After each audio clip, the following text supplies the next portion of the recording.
Double engine सरकार जिसको कहते हैं ये बिल्कुल विफल हो गई है। और पटना आप देख सकते हैं एक बड़ा खूबसूरत शहर था, मेरा अपना शहर है।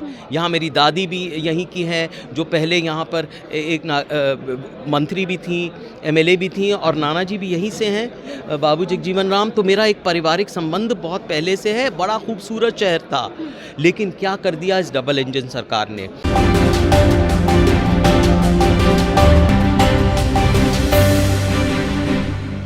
आप देख रहे हैं रब्सी लाइव न्यूज़ और आपके साथ मैं हूं निधि। देखिए, आज कांग्रेस में काफ़ी ऐतिहासिक पल है, ऐतिहासिक दिन है, क्योंकि आज़ादी के बाद पहली बार सीडब्ल्यूसी की बैठक हो रही है। और ऐसे में आज हम इस मुद्दे पे खास चर्चा करने के लिए अभी अंशुल अभिजीत जी मौजूद है, जो पूर्व लोकसभा के जो प्रत्याशी भी रह चुके हैं, पटना साहिब के हर एक क्षेत्र में भी जा चुके हैं। मैंने भी इनके साथ हर एक वो गली में घूमी हूँ जब ये लोकसभा के प्रत्याशी थे। पहले तो बहुत शुक्रिया सर आपका बातचीत के लिए। बहुत बहुत धन्यवाद सर। लोकसभा चुनाव में आप हर एक जगह गए, हर मंदिर गली गए, वहाँ की तो एरिया के बारे में अगर बात की जाए, हर एक छोटे छोटे घर तक पहुँचे आपने। इस बार सीडब्ल्यूसी की जो बैठक हो रही है, इससे क्या लगता है आने वाले चुनाव में क्या इफेक्ट पड़ सकता है? देखिए, बैठक इसलिए हो रही है क्योंकि चुनाव तो आ ही रहे हैं, लेकिन ये ऐतिहासिक बैठक है।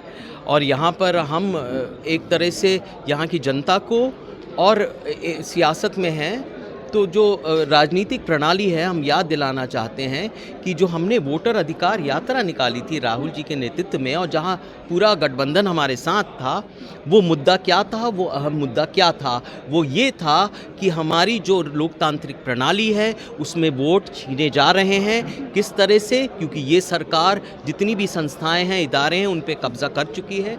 और अब जो इलेक्शन कमीशन है, चुनाव आयोग है, वो अपनी निष्पक्षता वो भूल चुकी है। तो ये मुद्दा हम लेके और जाएंगे। और भी कई मुद्दे हैं जिससे कांग्रेस पार्टी आगे बढ़ रही है। सामाजिक न्याय का मुद्दा है, समावेशी विकास का मुद्दा है, इसको लेके हम आगे बढ़ेंगे ज़रूर। लेकिन सिर्फ चुनाव नहीं, ये तो जारी रहेगा एक तरह से ये मुद्दा, और ये जो कांग्रेस की विचारधारा है, इसको आगे बढ़ाना। Sir, how many benefits to give after CWC meetings from जनता के बीच में अगर आप जाते हैं तो इससे बेनिफिट कितनी मिल पाएगी सर? नहीं, बेनिफिट तो ऐसा हम चाहते हैं। देखिए, पटना का चुनाव आने वाला है, बिहार का, और ये बिहार का मरकज़ है, और सदाकत आश्रम तो ऐतिहासिक है हमारे लिए। यहाँ पर ऐसी कोई बात नहीं, राहुल जी हमेशा यहाँ पर आते रहे हैं, खड़गे जी भी आए कुछ महीने पहले। तो यहाँ पर सिलसिला वो एक तरह से मीटिंग्स का, सभाओं का, समिति का। सर, ये जो बैठक हो रही है, आई थिंक आज़ादी के बाद पहली बार बैठक हो रही है। कई दफ़ा यहाँ पे चुनाव हुए, विधानसभा, लोकसभा, लेकिन इस बार इतनी ज़रूरी ये बैठक क्यों हो गई सर? इस बार ज़रूरी इसलिए हुई क्योंकि हमारा जो देश जिस चौरस्ते पे खड़ा है, जो निर्णय लोग लेंगे वो हमारा भविष्य तय करेगा। वो ऐसी नाजुक मोड़ पे है ये हमारा देश, और इसलिए यहाँ पर जो वोट चोरी का मुद्दा है, और जो सारी जो जमहूरियत है हमारी और लोकतांत्रिक प्रणाली है, वो विकृत की जा रही है।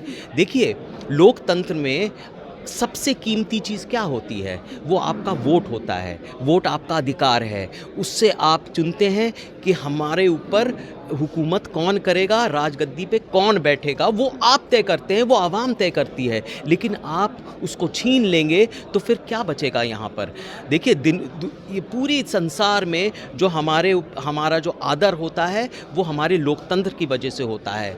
लोग अभी भी आश्चर्य व्यक्त करते हैं कि भाई इतनी समस्याएं, इतनी चुनौती भारत में, लेकिन फिर भी वो लोकतांत्रिक है, ये लोग सब कहते हैं। लेकिन अगर वो छीन ले जाएंगे तो फिर क्या आदर रहे, क्या सम्मान रहेगा? सर, एक सवाल आपसे लूँगी, क्योंकि आप पटना साहिब विधानसभा को बहुत नज़दीक से दे रहे, आपने हर एक वो गली में भी घूमा है, वहाँ की मुख्य बहुत सारी समस्याएं हैं सर आज भी। तो क्या इस बार पटना साहिब की जनता बदलाव चाहती है? आपने लोकसभा से वहाँ हर चीज़ को देखा, विधानसभा में कैसे वहाँ पे चेंजेस करेंगे सर आप? नहीं, देखिए, उस समय भी तो जब गलियों में, गली कूचों में हम आप भी वहाँ थी, आपने भी वो बात देखी, पटना की हालत बहुत ख़राब है। ये जो डबल इंजन सरकार जिसको कहते हैं ये बिल्कुल विफल हो गई है। और पटना आप देख सकते हैं एक बड़ा खूबसूरत शहर था, मेरा अपना शहर है, यहाँ मेरी दादी भी यहीं की है, जो पहले यहाँ पर एक मंत्री भी थी, एमएलए भी थी, और नाना जी भी यहीं से हैं, बाबू जगजीवन राम। तो मेरा एक पारिवारिक संबंध बहुत पहले से है, बड़ा खूबसूरत शहर था। लेकिन क्या कर दिया इस डबल इंजन सरकार ने, और इसलिए उस समय तो बदलाव के बहुत करीब आ गया था, लेकिन ऐसा नहीं हो पाया। हम चाहते हैं कि इस बार सरकार बदले, पटना शहरी नहीं पूरा एक तरह से बिहार में एक बदलाव आए। सर, इस बार एक आखिरी सवाल आपसे लूँगी, तेजस्वी यादव को आखिर आप लोग सीएम का चेहरा क्यों नहीं मान रहे? नहीं, ऐसी बात नहीं है। ये जो हमारी परंपरा रही है कांग्रेस पार्टी में, और हमारी जो पार्लियामेंट्री डेमोक्रेसी है उसमें भी, कि ये घोषित हम कभी परंपरागत करते नहीं हैं, ऐसा नहीं किया। ये तो बाद में तय होता है कि कौन बनेगा। ये मुद्दा लेके आप आगे बढ़ेंगे और सब तो मुद्दे फिर भूल जाएंगे। बेरोज़गारी का मुद्दा ज़्यादा ज़रूरी नहीं है, सामाजिक न्याय का मुद्दा ज़रूरी नहीं है, जो गुर्बत यहाँ पर छाई हुई है, जो मायूसी है, जो यहाँ निवेश नहीं हो रहा। इतने वादे किए प्रधानमंत्री ने, कितना निवेश करेंगे, वो ला नहीं रहे, विशेष वो यहाँ स्पेशल स्टेटस दे नहीं रहे, तो ये मुद्दा रह गया। वो तो हम तय करेंगे बाद में, ये तो ज़रूर होगा। महागठबंधन के बीच में जो तालमेल था वो आपने देखा, ये मुद्दा नहीं है। चलिए, ये मुद्दा नहीं है। और तेजस्वी यादव को देखिए, सीएम फेस को लेकर चर्चाएं हर तरफ हो रही है, और ऐसे में अभी हमारे साथ खास बातचीत करने के लिए अंशुल जी मौजूद थे। आप देख रहे थे रब्जी लाइव न्यूज़ के साथ, बहुत बहुत शुक्रिया।